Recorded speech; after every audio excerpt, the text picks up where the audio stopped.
information.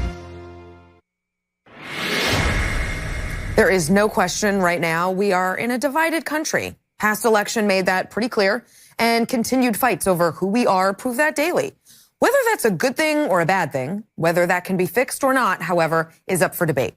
One perspective, our friend, Iraq war veteran and Trump supporter Jesse Kelly, has a piece in the Federalist where he argues we are divided and should just embrace that fact by literally dividing ourselves. He goes so far as to say, although maybe somewhat tongue-in-cheek, that the country should sort of be cut in half. He calls his self-drawn divided map of the Federalist States of America and the People's Republic of Soyland the peaceful solution.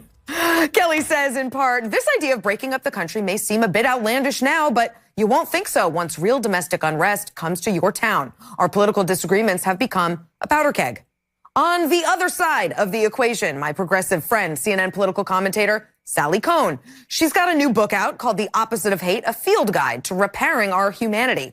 She believes we can rediscover our inner empathy, come together, and bridge our differences. She writes, too often, people in our communities and around the world are beaten down by hate that we consciously or unconsciously spread, but it's hate we should be beating. The prize for doing so is a sweeter future for us all. So, who's right? Come together, get divorced. What's the answer? I thought I'd bring my friends together and have this conversation. So, Jesse, lay out your case for me. Well, look, we don't have any common values anymore. We don't share first principles anymore. And it's not to be mean about it. We just don't. And look, I'm not under the impression this is going to happen. I mean, those corrupt degenerates in Washington haven't negotiated a good deal since the Louisiana Purchase. So I'm not under the impression they're going to be able to make this happen. Yeah. But if Sally and I got together and we discussed every single issue, it would be cordial and it would be friendly.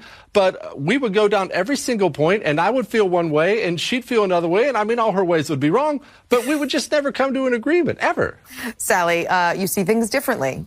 Tell me. Well, first of all, I'm sure we could find plenty to disagree about, but I actually think there's quite a lot we could agree on. First of all, just even in terms of policy, there's a vast majority of things we tend to not argue about, for instance, on cable news. And we argue about a slim section of things that we disagree the most intensely about. That's, by the way, by design right now in our society.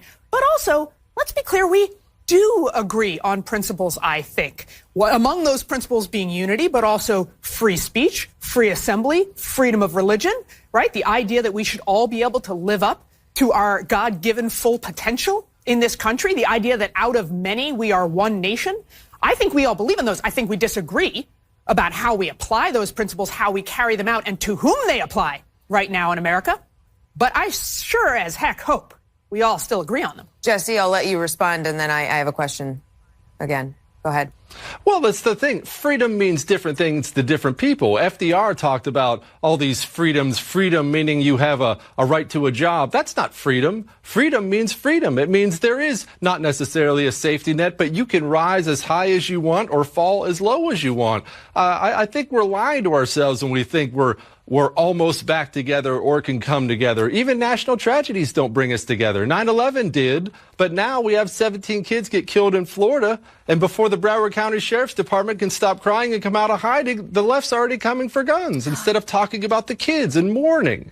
Sally, I got to be honest. While I don't think we're on the precipice of cutting our country in half, I am skeptical that as a nation, people want to come together right now.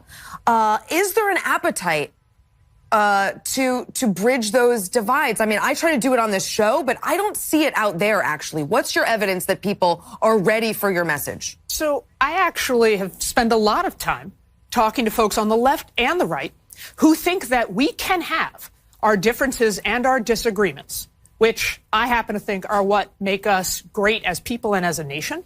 And by the way, which, again, I just want to be clear, we overemphasize. So, for instance, Jesse can attack the safety net all he wants, but the vast majority of Americans on the left and the right support Medicaid and Medicare and Social Security and think those are also what make our nation great. But regardless of that, we can have our differences and disagreements, which make us great as people and as a country. And express those differences and disagreements without demeaning and dehumanizing each other. I think that's possible because I see people do it. I think, Jesse, you'd agree we can have these debates civilly. That's why we have you on. But don't you think that we're a stronger nation when we are not divided, when we're fighting for common causes? Are you ready to give up on that idea so easily?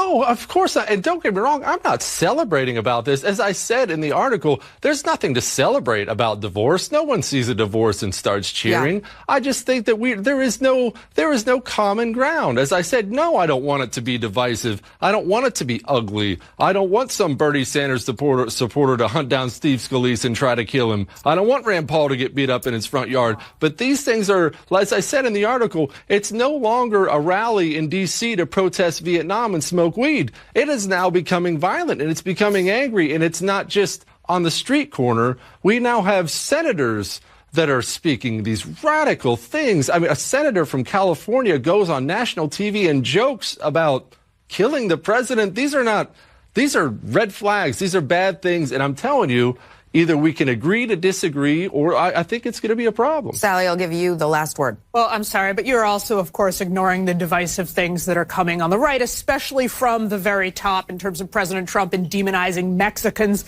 and Muslims and immigrants and so many people in this country, number one. And number two, I should point out that we did think about this national divorce thing once before. And if we'd done that then, we would have had half a country form a new nation where they would have continued to enslave black people in this country for God knows how long. So I am glad we fought to keep our unity as a country and to uphold our values, even when it meant we hadn't quite achieved them yet.